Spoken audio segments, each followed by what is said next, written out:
Again, welcome to On the Couch with Charles, and I have a group of African American therapists here that I want to introduce to you. And today we'll be talking about African American men. Why don't you come to therapy? So I want to come back, grab a friend, go share and like this, because we'll be back with this interesting topic. You don't want to miss it. And welcome back. I hope you shared and liked this and got everybody around the social media outlet, whatever you look on your phone or computer, because we're about to talk about the stigmas or the reason African American men, why don't you come to therapy? So I want to introduce my panel. Come on, Steve, introduce yourself. Stephen Freeman, and I'm at Renewed Counseling and Therapy. That is my practice. Yeah, Dr. Justin Dodson, owner of Navigating Courage Counseling and Consultation, LLC. Tim Terry, Transformation Consulting Group, located in Midtown here in Memphis, Tennessee. Kevin Wells, have ownership of Isaac and Wells Counseling and Consulting. So thank you. Again, now I want to start and jump right into this. I was doing my research, guys, and I found addressing the stigma surrounding men not coming to therapy. And what I found was how that we as African American men in this field, how can we change the mindset to get men specifically to come to therapy? When I was looking at some of the reasons, some of them think that it's a sign of personal weakness. Like if I go to therapy, I got to be the strong one. But if I go to therapy, that's a sign of weakness. How can we change these stigmas, and what are you seeing, what are you hearing in the field? So Kevin, what do you think about that? Well, I think one of the toughest parts is getting the African American man in therapy, because we have been traumatized to a degree from our previous generations. Okay. We're too strong. Men don't need anyone. You rely on you. The only emotion you can show is anger, because it's more aggressive. Yeah. So many times we're handicapped by generations. So some people like to say generational curses, but it's just many times generational stigmas that are placed on us to do something that we're supposed to do as men. Okay. Good. Tim, what about you? I think men don't have a problem expressing themselves, because if you go to a barbershop, you hear a bunch of men expressing themselves. Yes. What you don't hear is the vulnerable side of men expressing some of their transparent issues and tapping into some of the pain. They don't let that part out. Okay. And so it's easy for me to talk about the symptom rather than the source. So I can tell you, yeah, man, my old lady was cheating on me, man, and man, I smacked her, I did da. I go straight to what I did and how I responded versus, man, that crushed me. Yes. Dude, my confidence has taken an all-time hit, and so because I don't have the language, I don't have the space to do it anywhere else, I just talk about symptom stuff in the barbershop. I'll go to the bar and talk about symptom stuff. Even when we playing basketball, we may shoot around, and I'm still just addressing symptom stuff.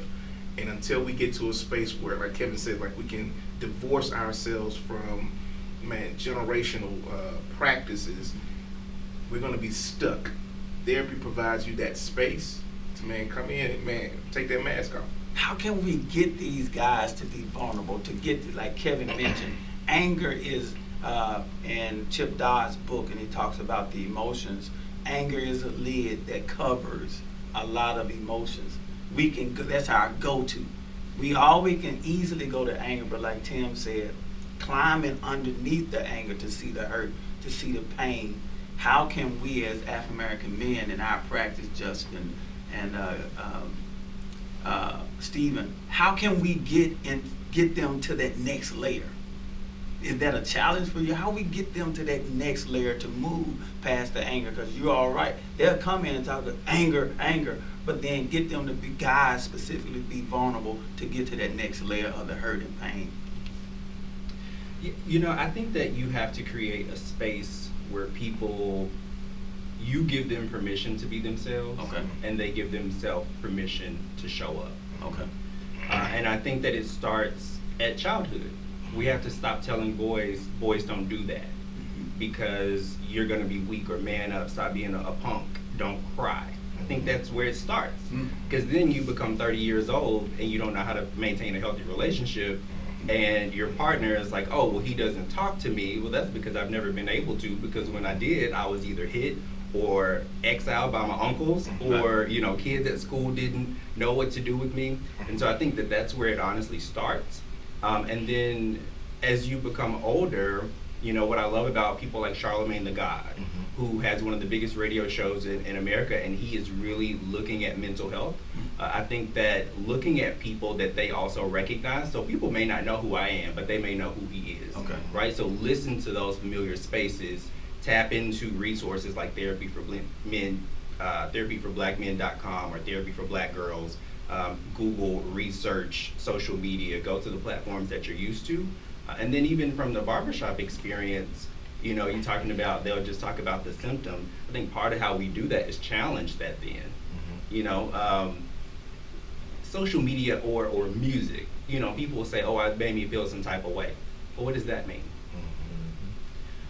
And we use these pop culture terms to generalize how we feel when we may not even know what we feel. And so I think labeling things is really important. Okay. All right. Feel some type of way. Okay, well, what does that mean? Tell me more about that. And then that's where you start digging, and people, aha. Because one thing about the truth is never a surprise. You may have never said it out loud before, but if together we create this space and it comes out, got it. Interesting. Yeah. Stephen, what do you think? Getting to that next layer. Justin took everything I was going to say. But to piggyback, I believe it did start in childhood. Because you think about it, growing up, we fall hurt ourselves. Suck it up. Don't cry. You're not supposed to cry. It's a sign of weakness. So we have grown up in a society, in families, to where we always have to be tough. We always have to put on that tough face. And we have not been taught on how to truly express our emotions, on what an emotion really is. When we think of anger, I'm just mad. And why are you really mad? I don't know, I'm just mad. And really being able to tap into the why of why you're angry, the why of why you're upset. And black men in general, black men have to realize it's okay to be vulnerable. By expressing your emotions is not showing a sign of weakness. By expressing your emotions is showing a sign of strength. Because if you allow yourself to open up and reveal yourself, that's you telling whoever you're talking to that I'm open to becoming a better me, and I know that I'm struggling with this particular issue and I want to be better. So we have to be open to be emotional so we can stop passing down, don't be emotional. Right. Showing emotion is not a sign of weakness, it's a sign of strength. But you know what, man, just to not to really, I love to play devil's advocate, but that's why you on the panel. He's gonna even challenge us. See, this is why Tim is here. He's the challenge all of us. Really, man. So the question at the heart of the question, the source question, is getting men to speak up about their emotions and let them know that it's okay, right? And so if you're not watching online, you don't see us, you don't see these conversations. I'm not listening to Breakfast Club. How do we do this outside of our home? So it would be us being bold enough, brave enough when we're in the barbershop to talk. And when we hear cats like, man, and we're like, it's hard to turn therapy off. You know what I mean? It's hard to turn it off. But being bold enough, brave enough to introduce, I give clients an emotional vocabulary. It's a sheet that has, man, tons and tons of words, adjectives that describe just different feelings. Yeah. And so when we're in those spaces, what are we doing to change the narrative? It starts with modeling the behavior you want to see and being brave enough to ask somebody, yo, would you want to talk about that? And offering yourself to show them, hey, men do help other men. Because sometimes I think there's also this shift of, well, if I figured it out, I'm going to keep it for myself. Okay. But if I know how to express myself, let me model that for you. So maybe you learn, and maybe this creates a safe space, so then that becomes a chain reaction. Okay. So you're saying by example? Lead by example. Lead by example. Yeah. Piggyback off of that. my barber is a great assist man. He's like the Chris Paul of the mall. If I'm sitting in the chair and there's a conversation going on with somebody else, he introduces the fact that, oh, well, you know, we got a therapist right here. He introduces that, and he was like, so Kev, what you hear from that? Kev, what he really saying, Kev? And I'd be like, you want me to really say it? I'd be like, oh man, you this, you that, and I'm using my voice. It's not this just random business. No, I'm in the barbershop. I'm using my barbershop voice, but I'm the therapist, and in that moment, it captures whoever's in the room, and they're like, oh, okay. And now my barber at the same time is now saying, yeah, man, he got people coming. So now you got the barber saying it. He's cutting the therapist's hair, and you have another young man, and maybe his son or a teen or whoever it may be, sitting there like, okay, this is a safe space, and my barber is even telling me that it's okay to do this. So sometimes we have to utilize other people to also get our point across. Okay. So it seems as though we're starting at the barbershop. And I know, Tim, you do some barbershop talks. Yeah. How is that experience? Because if that were the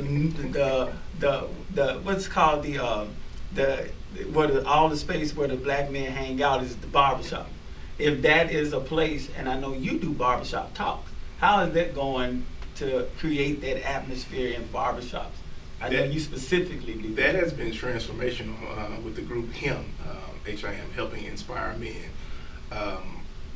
Along with Raymond and Richmond, they have done a lot of work around just being able to have conversations around sex, sexual trauma, church hurt, being able to challenge and debunk stigma. And it's growing exponentially. I think what you're saying is like spot on. If we could do it at the barbershop, think about the other space. If we could do it at church, oh my God, that's where the majority of black men are. You said church hurt? Woo. Right. Oh, and another place though, the gym, like Steve said, the gym. Right. It happens in the gym as well.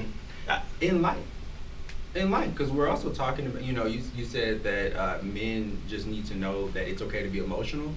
It's also just okay to be human. Mm-hmm. Yeah. We're human. No matter Absolutely. what you look like, no matter what you believe in, everybody feels something. Mm-hmm. Everybody feels something, and so we start with meet people where they are, and we talk about it, and hopefully you develop skills over time. So I agree that it is at the barbershop, but that's, like you said, it's not the only place. Yeah. You know, when you all were talking, immediately came to my mind a client who wife sent him to me because he wasn't emotional. And so he said, I know my wife sent me to these jobs, and it took some couple of weeks. But after weeks of therapy, he said he came in that day. I remember as soon as you all said that, it came to my mind. And he said, Charles, I remember when I was 9 years old and my dad died. And he said, I was standing over the casket with my mom. I can remember through therapy, I can remember. And he said, I want to run in and tell you this. I'm holding her hand, and I'm 9 years old, and I'm crying. I'm looking at my dad over the casket. And my uncle came and said, all right, now suck it up. All right, suck it up. You the man of the house now. You the man of the house. And he said, I remember sucking it up. He said, but now I'm in a marriage that my wife wants me to be emotional. He said, that's my struggle. How can I be when they have always told me being emotional was weak? Being emotional won the man. But now I'm in with my wife and I can't touch that area, and that's why I'm here. But it ain't my fault. Mm-hmm. And I had to, wow, that blew my mind. What do y'all think about that type of behavior? It happens daily. And as a father, my son actually turned 8 on this past Tuesday. As a father, I'm cautious now on how I'm raising him when it comes to emotions. So like, boys, they're gonna be all over the place, they're gonna jump, they're gonna fall. And typically what I have done in the past was, all right, suck it up, man, you good, you straight, ain't nothing broke.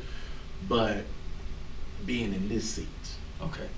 And realizing what I'm doing to my son, I'm more cautious now. When he hurt, I know you hurt, it's all right, you can cry.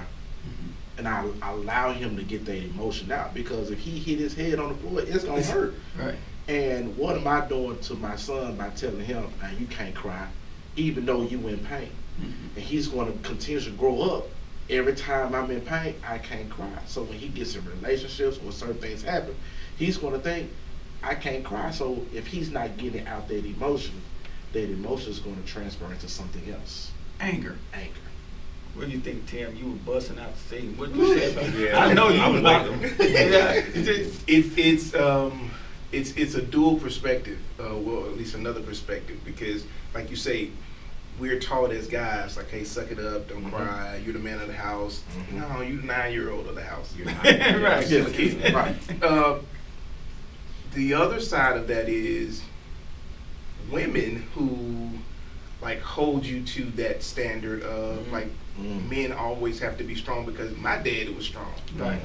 And you have the flip of that is when you have a guy who is in touch with his emotions, he gay, you know, is that's not manhood. Yeah. Right. And so a guy, Soft. It's soft. it's easier for me to just mask up and man, I'm detached from everything. Right. Because damn if I do, damn if I don't. Absolutely. So you saying we got to wear the mask of everything that everyone perceives us to be. I got to be like her father. I got to be like my uncles. I got to be like my homeboys. So I can never just totally be Me. Some people don't even know what that feels like. You know, Yeah. Don't even know what it looked like. No, Haven't met me in a long time. But even when you were talking about that story, so my father passed the day before I turned 10. And I realized years later that I really lost the vulnerability to just be a kid because I placed these unspoken expectations on myself to then be the man of the house. Okay. And I realized at the moment that it changed because I took on this pressure. My mom didn't technically do that. Okay. It happened. And so then I remember years later, I didn't have money to pay a bill. But I knew that I could not go to her, I believed. The story I convinced myself was I could not go to her or anybody else for it because then they would see me as weak or not having because I had always been that person. And so that's a scary place, you know, to put that pressure on somebody that's just a 9-year-old or we put that pressure on ourselves. Right. Because really, your job at 9 years old is to be musty.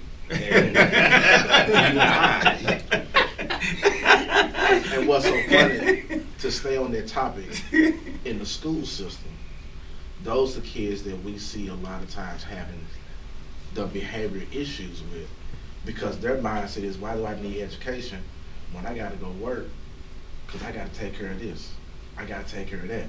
I have to do this. I have to do that. So they're not even thinking about, well, I need to get in here and get this math done, get this English, be able to speak correctly to increase the vernacular. But no, they looking at it as, man, I hear what you're saying, but I got to go to work at 3 o'clock because I got to help my mom pay for this MSG and W. Absolutely. That's a big one. You have some people who are raised on love, and you have some people who are raised on survival. And if you are raised on survival tactics, then it's many times you're not focused on emotions. You focus on how am I going to eat, how am I going to get this bill paid, how am I going to stay warm. So many times being a student before and working with young men and thinking back to what it was like for me, you know, there were times that I would leave school and I had to go pick up my little sister from school. Then I had to go back for basketball practice. So coach was like, "Why you late?" Well, I still get other obligations as a 14, 15-year-old. I got other obligations, but you know, at that time it was God, family, basketball.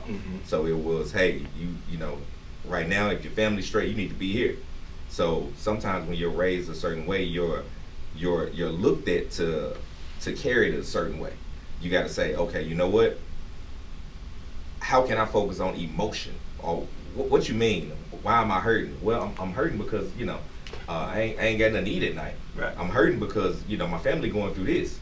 But the only face I can wear is the face of anger because I can't be judged by these other kids at school. Yeah, right. You know, you make a really good point. You said something and then it escaped me because I was like, amen corner over here. But you know what? Even going back to the story that you shared with the uncle saying, you know, man up, I think that we have to figure out where does that come from. Okay. because we always look at the origin of things, and I think that comes from a place of fear, right? So, well, what happens if 9-year-old Justin doesn't man up? Okay. What happens to mom and the family then? Because there's nothing wrong with structure and responsibilities. I don't think we're saying that that's a problem, but where is the balancing act of allowing a kid to be a kid, or allowing your husband or your boyfriend to be human, and figure out what those needs are that need to be met? Because we focus on, pleasing your partner, giving your partner everything. A happy wife is a happy life. So where is his happiness? Where is his peace? Where is his ability to just be human too?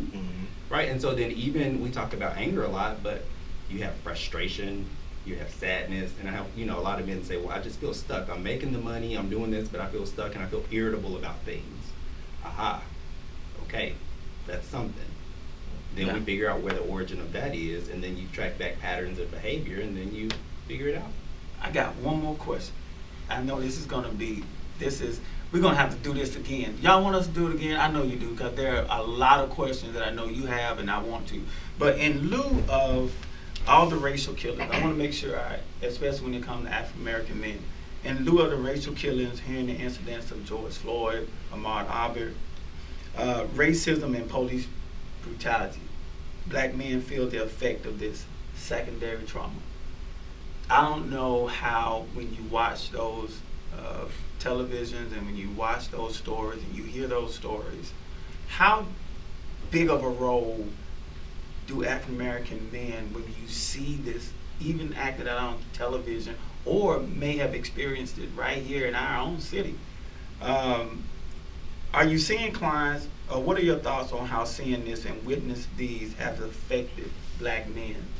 And I know at one point it was real heavy, and there still can be some scars. So I want to make sure we kind of address that. Are you seeing it? What do you think are your thoughts on how it has affected us?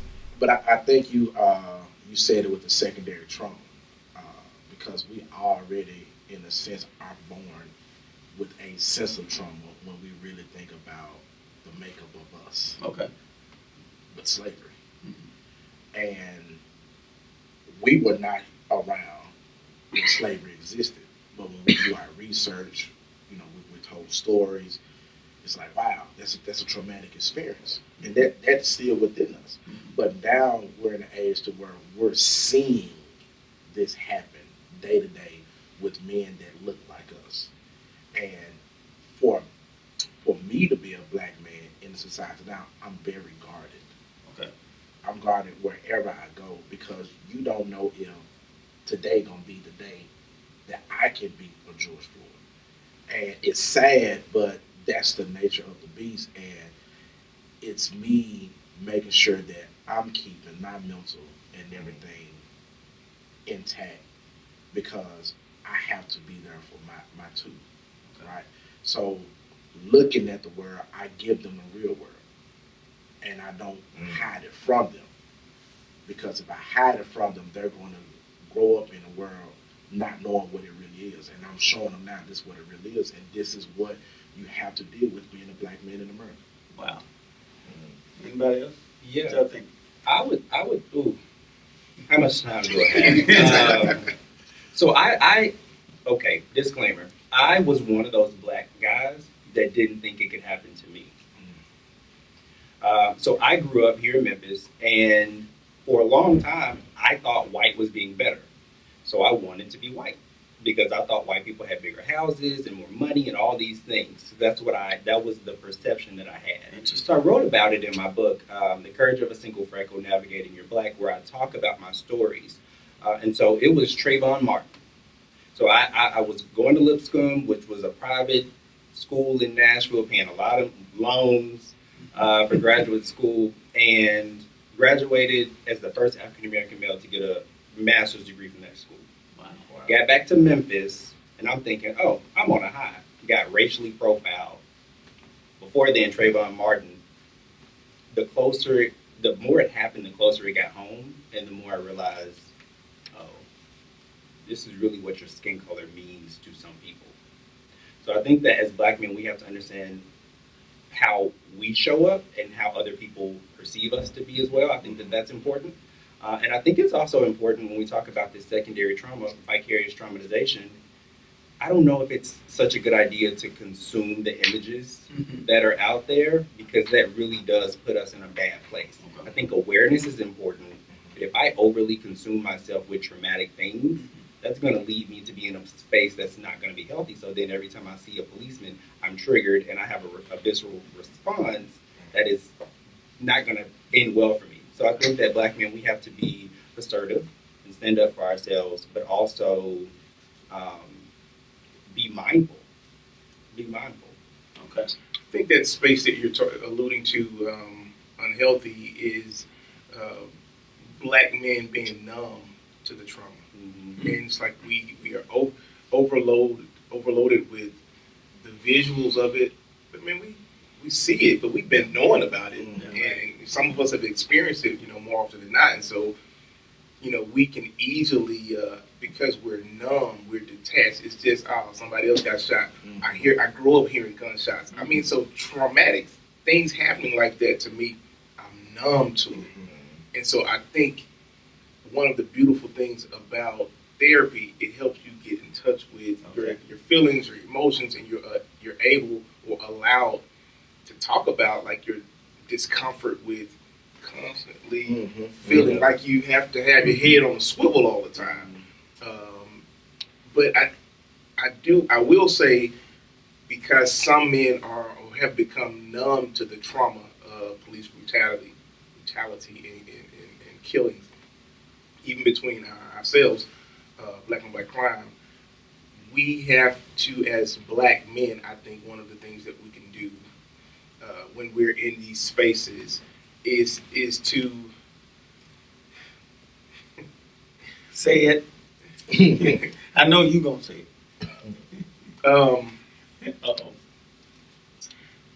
Call out those feelings, man. Call each other out on our bullshit. Not just in the barbershops, but in our families. Call each other out on our bullshit, because we allow a brother to go out. In my house, I allow my brothers to go out and they go do some crazy stuff in relationship. They go do some crazy stuff. They're a hothead, and then when the police pull them over, now we got to have a march for you. No, because we ain't dealing with some stuff in the house. You know what I mean? So to me, we got to do a whole lot better as men of holding each other accountable. It's more than you just being detached. It's more than you just, man, I got to man up. No, we got to hold each other accountable. That's a whole nother conversation right there. I know, right? That's part 3. To piggyback, I would say another thing that we have to do in lieu of mindfulness is, I don't know if you all remember, but there was a movie about the Green Book. You remember the Green Book, about how Black people would have to travel in predominantly white towns, what towns they could travel in, what was it, sundown towns, don't get caught in them. That's a part of our radical acceptance today, in recognizing that there are things that are alive and well that we just cannot stop, but we have to teach our people how to move and how to navigate this world and still remain safe. You can be assertive, you can be educated, you can be smart, you can be aggressive to a degree, but know when to cut that off. Know how to handle you, so that way, if it's a traffic stop, you go home safe. So at the end of the day, you seem non-confrontational. And I know that, hey, we don't want to say, I shouldn't have to do this. No, you shouldn't have to do it, but do you want to go home? So sometimes it's being able to radically accept that there are truths in this world that they just aren't. And we won't totally change the dynamic of it today, but we're working daily to reshape some of the things that has happened in previous generations. I like that. We're working. This is what I wanted to show you all. That here are a group of guys, African-American guys, that are working to reshape this whole mindset. Because I think, guys, we come in for a mindset. And so I wanted to put before you these guys that are out there day in and day out working and trying to help reshape this whole mindset, because I think that's where we are. Listen, this was a great discussion. I appreciate you all coming in and being with us. Listen, we got to have more discussions like this, and I want you to let us know your questions, your thought. please go to Change with Charles on YouTube and join us. And before I leave today, I want each one of our panelists to introduce what we did was we wore our own shirts today. But somebody. Oh, okay. Oh, you okay? All right. Okay. You know, go in. I was about to go in, but Tim is. That child that you have that's gonna do his own thing. That's Tim of the group. He's gonna do his own thing. So I want everybody to introduce your practice. For mine is Wellsprings Counseling. So we're at 6263 Poplar. You can look me up at charleswinton.com, and I'm open to see anyone. So Steve, tell us about your practice. All right, my practice is Renewed Counseling and Therapy. You can find me on Psychology Today, or you can call me at 901-586-3334. I am accepting clients. I am looking forward to seeing you, meeting you, and being your therapist. Yeah, so Dr. Justin Dodson, owner of Navigating Courage Counseling and Consultation, LLC. My physical location is right here in Memphis, licensed provider for the state of Tennessee. I offer in-person and telehealth options. I accept private pay and health savings accounts. I see adult males and couples, and I provide a safe space to heal. You can reach me at navigatingcouragecac.com or navigatingcourage@gmail.com. Tim Terry with Transformation Consulting Group. Located here in Memphis, I do telehealth, virtual. I accept insurance, Blue Cross Blue Shield, Aetna, United Healthcare, and Cigna, also cash pay. You can reach me 901-472-9867, transformationcg.com, or email me at transformationcg@gmail.com. All right, and I'm Kevin Wells with Isaac and Wells Counseling and Consulting. I am a licensed marriage and family therapist here in the state of Tennessee. You can reach me via email at the901therapyguy@gmail.com, or you can call me at 901-300-0634. You can find me on Psychology Today. You can find me on Facebook. You can find me on Instagram. You can find me on Twitter. Everything is the 901 Therapy Guy. So that's my handle on all of them. All right. I will say, if you just Google black male therapists in Memphis, all of them will come out. There's only 6 and 7 of us. This is 4 of the 7. So listen, if you are, they talked about in one of the segments before, people pulling it out of them. If you're watching us and you're an African-American young man specifically, reach out to one of us. I mentor somebody. You mentored Stephen. Y'all have mentors? Yeah, mentees. So listen, call one of us. We want to help you. And I also want to show that these guys here, we're not in competition. We're in this fight together. And so that's what it's about. So we want to put before you what we're doing. And so please feel free to reach us, any one of us. And I think we'll be back at one of these, because we got some other issues that we got to discuss. And we want you all to join in. So thank you again for joining us with On the Couch with Charles.